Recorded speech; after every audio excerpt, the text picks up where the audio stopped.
in some ways he was driven by the same interior psychological mechanism, and he felt rejected for being less than, and he accepted the same paradigm that I need to earn love via my gifts, and because I don't have those gifts,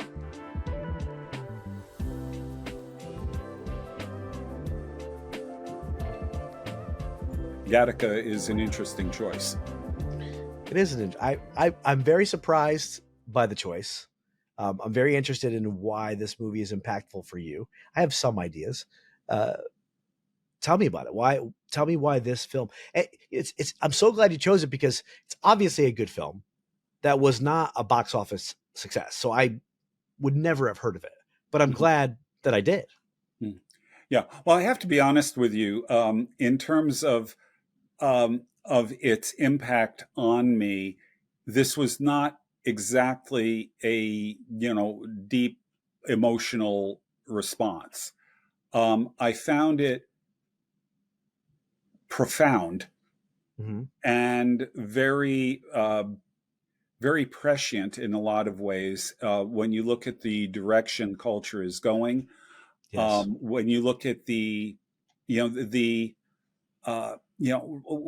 in an era in which people are working on biological engineering. Yeah, I think the first neural link has already successfully occurred. And they're able to do things, move the mouse or the cursor with their mind and things like that.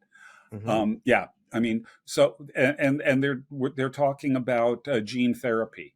Now, gene therapy is fine up to a point, as far as I'm concerned, ethically. If you can use gene therapy to eliminate Tay-Sachs or sickle cell or something like that, I think that's a good thing. Using gene therapy not to do that, but to enhance people, that I think is crossing an ethical line. But that's what they're talking about.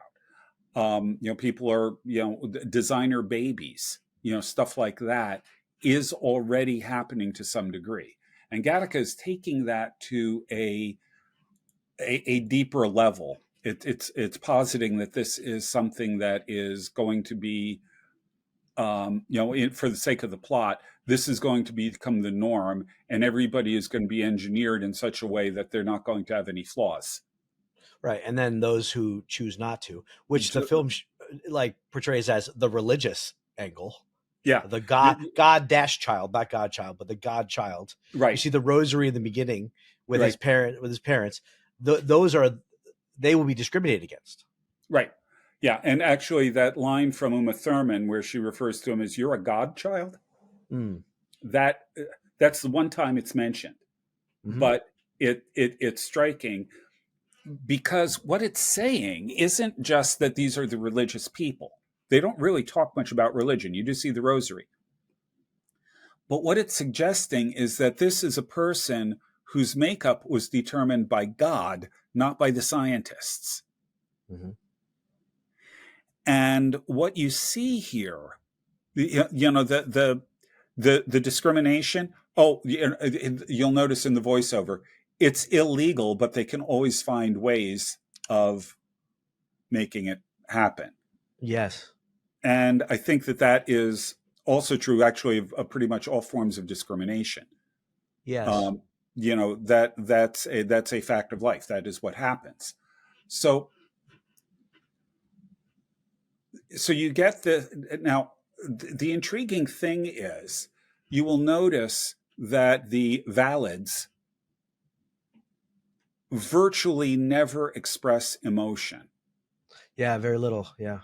They're robotic. They are bland. They just except for Jerome. Yeah. Jerome, because he's failed.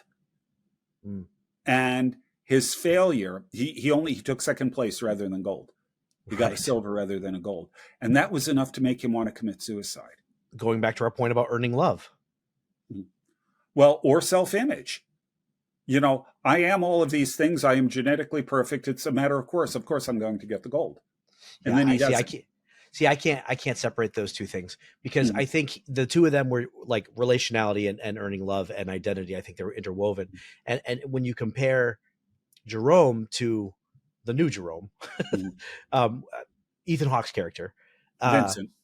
Vincent, yeah, he in some ways he was driven by the same interior psychological mechanism, and he felt rejected for being less than, and he accepted the same paradigm that I need to earn love via my gifts, and because I don't have those gifts, I am less than, so I will do whatever I can to achieve, even despite my limitations. This film plays on the idea of limitations. You see them playing squirrel and swimming. Who's the better swimmer? There's this deep competitive attitude that Vincent espouses. And I thought one of the key themes was right at the end. And he said, for someone who is never, I wrote the line down, for someone who was never much for this world, I'm suddenly having a hard time leaving it. Why? He's having a hard time leaving it because he's finally feeling loved. He's Mhm. feeling accepted by his brother. Uma Thurman, Mhm. her character, accepts him. The doctor, who had a son who was a um, Didn't measure up to to what they said he would be.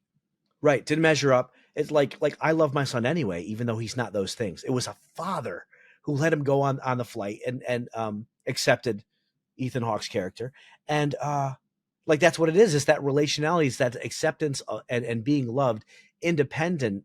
Like this is, in my view. Gosh, this is going all the way back to our earlier conversation. I have all these connections being made right now. When you're talking about the Catholic guilt, when you said I grew up in a world of Catholic guilt, the message of Catholic guilt can be implicitly is that you are not good enough, you are not loved if you fail, if you sin, et cetera, et cetera. It's punitive, and I'm so thankful for other devotions like the Divine Mercy Mhm. devotion within the Catholic faith, which is all about no, you are Mhm. loved, and I just know this on a natural psychological level that the job of the father and the mother, of course, but is affirm the existence of the child, independent of what their secondary characteristics are, their gifts Mhm. are, their accidents are, relations to substance. And what you see in this film is the incorrect idea, the false narrative, the secular narrative that you need to be better at life. And then therefore what's implicit is then you will be loved. Whereas the God child, the God perspective here is you're good enough for who you are, independent of your gifts. And he started to feel that. He still went on the flight, but he started to feel that tension of like, is this what I even like? Almost who cares if I go on the flight? Like I have this woman who loves me right now, and I feel something that I've been longing for that I don't think the flight will actually give me, but I'm experiencing with this woman. It's only a year. Yeah, right. A And year she is a says long that too. time. No, it isn't. Yeah, it's only a year, but that becomes the new Mhm. like what's the word, end goal, or the new standard by which the new measure by which Mhm. he wants to live his life, instead of the rocket ship flight being the end goal and final validation, even though he's not genetically engineered. Yeah. The interesting thing, I don't. I'm not sure that was what the theme that they were going for was. Probably not. But I think you've got some interesting insights there. To me, the climax of the movie, the core point, was when Jerome says to Vincent, "I only gave you my body. You gave me your dream." Yeah. How did you interpret that? That was an important line. Oh, that's critical. Um, what what Jerome was saying is that the Valids actually don't have anything to live for. They have no passion. They have no, there's nothing that they are striving for because everything is handed to them on a platter. Yes. And and Vincent here has this drive, he has this passion, he has this deep desire, he has this dream. He will do anything that it takes to be able to accomplish this dream of going into space. Hmm. And Jerome became a participant in that. Mm. Jerome shared that passion indirectly, shared that passion by making it possible. He became an essential core element of Vincent's dream. And that's something that he had never experienced before, because he was like all of those other guys who were just sort Striving. of bland The and dream of doing, striving. yeah, the, Mm. oh, that a man's reach should exceed his grasp, that he Yeah. was working for something that was tough, that cost him a lot. Remember, think about what we said about the Roman Empire. Yeah. This dream was something that cost him hugely. Yeah. I mean, body modification, breaking his legs and extending them, Yeah. on and on and on and on. Um, Work, I mean, striving. Did you notice the line? He did 1 million keystrokes without an error. Yes. Yes, I He did. did that as an invalid. That is not something he could have faked with Jerome. Right. Right. He said I was, and later he says I was as good as any of them. He said. Hmm. Yeah. Yeah, and so nobody believes in him. He has a Yeah. system that's locked him out. He knows he's capable of doing this, and he's willing to pay the price to do whatever it takes to make that happen. He has so much passion for it, and that's something Jerome had never seen and Jerome had never experienced. Yeah. See, I think you're right, and I think that was part of the mess. I'm pretty sure that's what they were going for. Yeah, and I think it's a terrible message. Like, I think it's a terrible message because I think that's the same mentality which makes Michael Jordan the greatest basketball player of all time, and also have a disaster of a social life and a gambling problem. And it's like, to what is fueling that is like what I was referring to before. It's this unhealthy drive for acceptance. It's not actually good. And then when you look at the consequence of that, well, he killed himself. Jerome did. Jerome killed himself.